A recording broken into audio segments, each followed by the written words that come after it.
Assalamualaikum warahmatullahi wabarakatuh. Perkenalkan, nama saya Iwan Abdul Hamid dengan NPM 2001010027 dari Prodi Pendidikan Agama Islam semester 1 kelas A.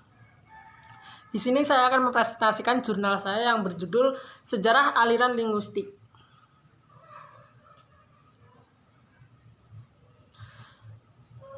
Bahasa merupakan suatu hal yang sangat penting dalam kehidupan manusia, di mana bahasa sebagai sistem lambang bunyi yang arbitrer atau hal yang telah digunakan oleh manusia atau untuk bekerja sama, berkomunikasi dan mengidentifikasi diri. Ilmu yang mengkaji tentang bahasa adalah linguistik. Bahasa mengalami perkembangan dari waktu ke waktu dan salah satunya adalah bahasa Indonesia. Di Indonesia, studi linguistik mulai mendapat perhatian pada tahun 1960-an yang ditandai dengan kegiatan yang intensif terhadap studi deskriptif dan studi teoritis. Akan tetapi, pada masa itu, studi historis kurang mendapatkan perhatian. Karya-karya linguistik sebagian besar adalah karya deskriptif. Sejarah kajian bahasa Indonesia berusaha memahami perkembangan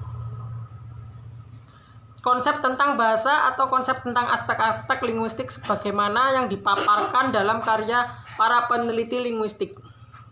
Sejarah kajian bahasa membantu memahami apanya karya seorang itu sesuai yang baru dan sesekali atau penerusan saja dari tradisi yang pernah ada. Untuk mengetahui semua tentu akan keperluan adanya kajian di bidang historiografi linguistik. Jadi pada presentasi kali ini saya akan membahas tentang sejarah aliran linguistik. Apa pengertian tentang sejarah aliran linguistik strukturalis? Pada masa apa aliran sejarah linguistik muncul? Dan bagaimana perkembangan sejarah aliran linguistik di Indonesia? Oke, langsung saja yang di awal, sejarah aliran linguistik.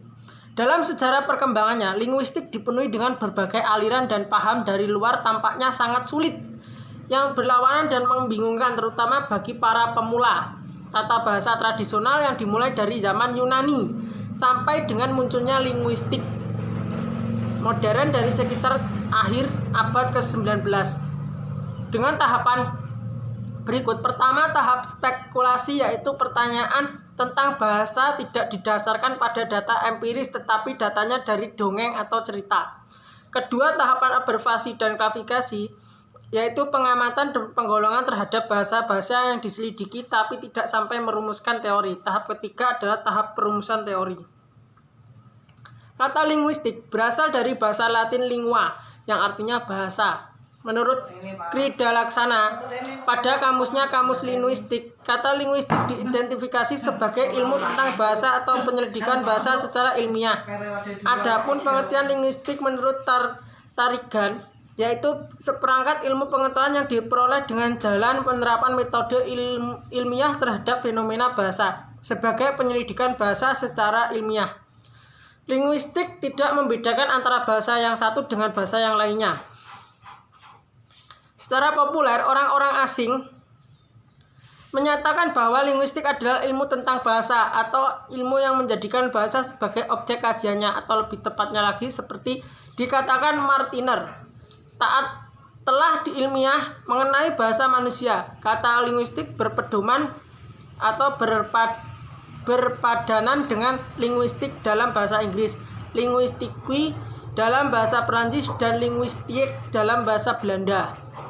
Diturunkan dalam bahasa Latin, lingua yang berarti bahasa Perancis mempunyai dua istilah, yaitu lingua dan lingange, dengan makna yang berbeda.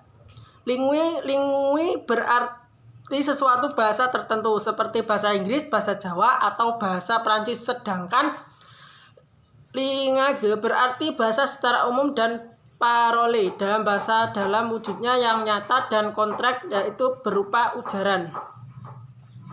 Dalam sejarah perkembangan ilmu bahasa, aliran tradisional merupakan aliran yang pertama paling awal muncul sebelum aliran-aliran lainnya. Sebagai aliran yang pertama, aliran ini banyak diwarnai oleh pemikiran filsafat. Hal ini tidak mengherankan karena di cikal bakal aliran tradisional adalah sangat berkembangnya ilmu filsafat. Dengan demikian sangat wajar Cikal bakal aliran ini dihasilkan oleh aliran filsafat yaitu Plato yang pertama kali membicarakan tentang bahasa dengan mengemukakan dua konsep jenis kata, yaitu selanjutnya perkembangan pesat dari menjadinya ciri aliran tradisional. Namun, kerangka pikir dalam menelaah jenis kata masih dipengaruhi oleh cara berpikir filsafat. Permasalahan itulah yang akan dibahas lebih lanjut. Yang kedua, pengertian dari sejarah linguistik strukturalis. Linguistik strukturalis merupakan perkembangan lanjut studi bahasa yang ekstensi sejak 1857 yang diprakarsai oleh bapak linguistik modern Ferdinand de Saussure. Aliran linguistik strukturalis mendeskripsikan bahwa bahasa berdasarkan ciri khas yang dimiliki bahasa tersebut. Selanjutnya berkembang para tokoh penerus linguistik modern yang diantaranya berasal dari aliran Praha atau aliran geostik.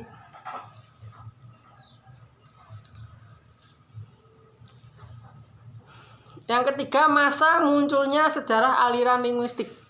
Linguistik studi bahasa pada zaman Yunani mempunyai sejarah yang sangat panjang, yaitu dari kurangnya lebih pada abad 5 sebelum Masehi sampai kurang lebih dari abad kedua Masehi, kurang lebih sekitar 600 tahun. Masalah pokok kebahasaan yang menjadi pertentangan para linguis pada waktu itu adalah pertentangan antara fisis dan nomos dan pertentangan antara analogi dan anomali. Para filsuf Yunani mempertanyakan apakah bahasa itu bersifat alami atau bersifat konvensis. Bersifat alami atau fisis maksudnya bahasa itu mempunyai hubungan asal-usul, sumber dan prinsip-prinsip abadi dan tidak dapat digantikan di luar itu sendiri. Oleh karena itu, tidak dapat ditolak. Dalam bidang semantik, kelompok yang menganut paham ini yaitu kaum naturalis.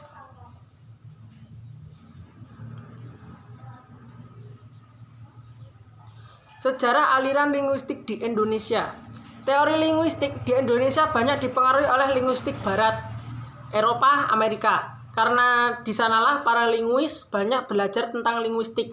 Akhir pada abad 19 yang disebut tata bahasa adalah kelas kata. Hingga buku-buku tata bahasa banyak mengulas tentang hal-hal tersebut. Hal itu karena banyak mendapat pengaruh tata bahasa tradisional model Yunani dan Latin pada tahun 1940-an dan sampai dengan 1960-an. Ini karya-karya kebahasaan dapat dibagi atas tata bahasa pedagogis atau disebut digunakan untuk pengajaran bahasa Indonesia di sekolah, dan tata bahasa teoritis. Antara tahun 1970-an sampai 1980-an, teori linguistik di Indonesia ditandai dengan peranan teori aliran Leiden dan teori Tighe. Penelitian linguistik mulai berkembang dan banyak mendapatkan pengaruh dari aliran tersebut. Para sarjana yang mencoba menerapkan teori deskripsi Leiden antara lain Muhadjir, Badudu, Ayah Teoridi, dan Tarigan.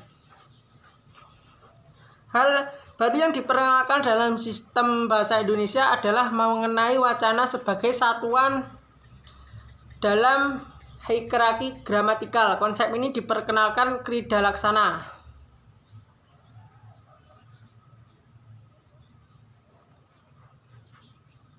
Jadi kesimpulannya, kata linguistik berasal dari bahasa Latin lingua yang artinya bahasa. Secara populer, orang asing menyatakan bahwa linguistik adalah ilmu tentang bahasa atau ilmu menjadikan bahasa sebagai objek kajiannya. Dalam sejarah perkembangannya, linguistik dipenuhi dengan berbagai aliran dan paham yang dari luar tampaknya sangat sulit, saling berlawanan dan membingungkan, terutama bagi para pemula. Tata bahasa tradisional dimulai dari zaman Yunani sampai dengan munculnya linguistik modern di sekitar akhir abad ke-19.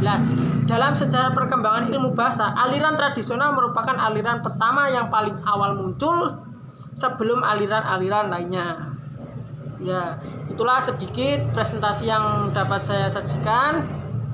Jika ada kesalahan, saya mohon maaf yang sebesar-besarnya. Kepada Allah saya mohon ampun. Wassalamualaikum warahmatullahi wabarakatuh.